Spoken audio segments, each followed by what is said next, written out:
बिस्मिल्लाहिर्रहमानिर्रहीम। अस्सलाम वालेकुम। इस वक्त आप देख रहे हैं लाइव वसीला न्यूज और मैं हूं आपकी होस्ट मायरा अली। तो आइए देखते हैं आज की ताज़ा इलाकाई खबरें।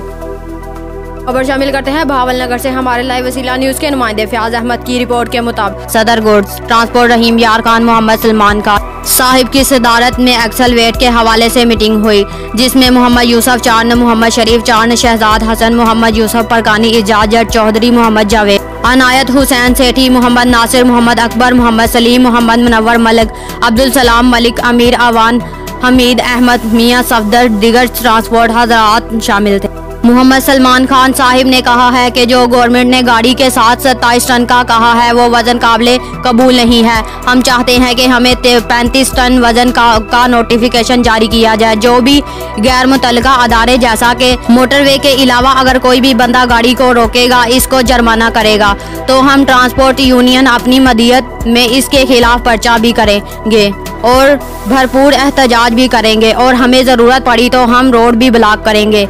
मनपसंद लोगों को कोई जुर्माना नहीं और जो गरीब ड्राइवर हजरात इसको 10,000 रुपए का जुर्माना, ये सरासर नाइंसाफ़ी है और हम ड्राइवर हजरात के साथ चाना बिशाना खड़े हैं। ये चालान की मद में जो बताखोरी जारी है ये हम बंद करवाना चाहते हैं। सदर गुड्स ट्रांसपोर्ट मोहम्मद बिलाल जोया बहावलनगर। अब तक के लिए इतना ही। मजीद खबरों और मालूमात की अपडेट के लिए देखते रहिए लाइव वसीला न्यूज।